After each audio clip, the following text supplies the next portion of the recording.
हरे भरे खेतों के बीच बसे एक छोटे से गांव में एक दयालु बूढ़ी औरत रहती थी। सब उसे अम्मा बुलाते थे। अम्मा की एक बेटी थी जो घने जंगल के उस पार बहुत दूर गांव में रहती थी। एक अच्छी सुबह अम्मा ने अपनी बेटी से मिलने जाने का फैसला किया। वह उसे बहुत याद करती थी और उसके साथ कहानियां और हंसी साझा करने के लिए तरस रही थी। अम्मा ने रोटी और अचार से एक छोटा सा बैग पैक किया। उसने अपना बड़ा गोल चश्मा लगाया और अपनी चलने वाली छड़ी पकड़ी। झुर्रियों वाले चेहरे पर मुस्कान लिए वह अपनी बेटी के गांव की ओर चल दी। सफर लंबा और थका देने वाला है।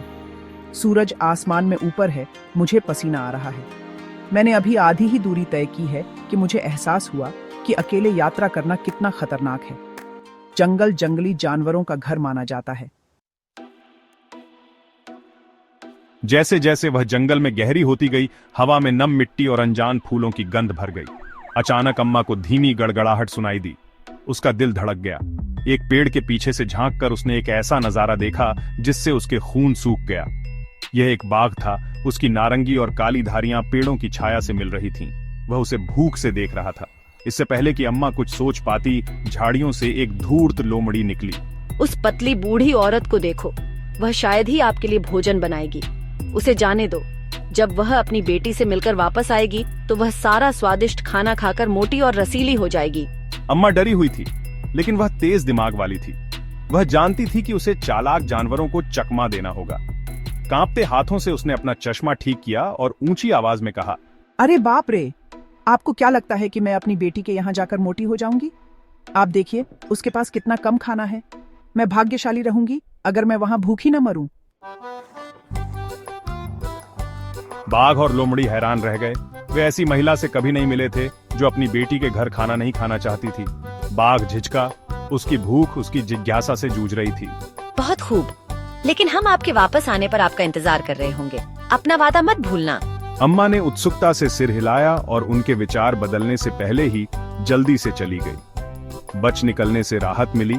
अम्मा अपनी यात्रा पर चल पड़ी। अंत में वह अपनी बेटी के घर पहुंची। उसकी बेटी उसे देखकर बहुत खुश हुई। उसने अम्मा को कसकर गले लगाया और अंदर बुला लिया। अरे अम्मा, आपको देखकर मुझे बहुत खुशी हुई। अम्मा ने अपनी बेटी के साथ कई खुशहाल दिन बिताए। उन्होंने साथ मिलकर स्वादिष्ट भोजन बनाया, कहानियां सुनाई और तब तक हंसी जब तक कि उनके पेट में दर्द न होने लगा। लेकिन जितना अम्मा ने अपने समय का आनंद लिया, वह जंगल में उसका इंतजार कर रहे बाघ और लोमड़ी के विचार को अपने दिमाग से नहीं निकाल सकी। क्या बात है अम्मा? बेटा, मेरी मुलाकात बाघ और लोमड़ी से हुई थी। बेटी ने धैर्य से उसकी बात सुनी। उसकी भौहें चिंता से सिकुड़ गईं। चिंता मत करो अम्मा, मेरे पास एक तरकीब है। अगली सुबह बेटी अपने बगीचे में गई। उसने सबसे बड़ा कद्दू उठाया जो उसे मिल सका। ये गोल और नारंगी था, लगभग एक छोटी गाड़ी के आकार का। उसने अंदरूनी भाग को सावधानी से खोदा, जिससे एक खोखली जगह बन गई। यह अम्मा, आपका रथ होगा। अम्मा अपनी बेटी की चतुराई देखकर चकित रह गई। वह कद्दू के अंदर चढ़ गई। उसका हृदय कृतज्ञता और थोड़ी सी खुशी से भर गया। उसकी बेटी ने अम्मा के देखने और सांस लेने के लिए बस एक छोटा सा छेद छोड़कर उद्घाटन को बंद कर दिया। जैसे ही सूरज डूबने लगा, बेटी ने कद्दू को जंगल की ओर लुढ़का दिया। जब आप जंगल के सबसे घने हिस्से में पहुंचें, तो जोर से गाना शुरू कर दें।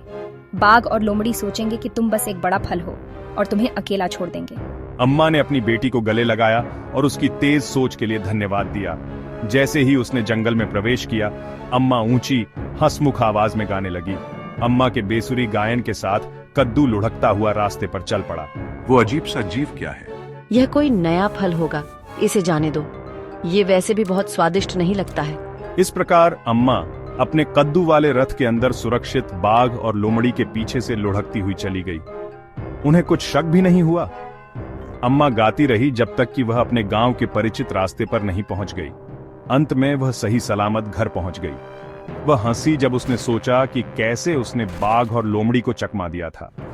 उस दिन से अम्मा और उसकी कद्दू की सवारी की कहानी गांव में एक किंवदंती बन गई। एक ऐसी कहानी जो चालाक बूढ़ी औरत के लिए मनोरंजन और प्रशंसा के मिश्रण के साथ फुसफुसाई जाती थी, जिसने अपनी बुद्धि और अपनी प्यारी बेटी की थोड़ी सी मदद से खतरे को मात दी थी।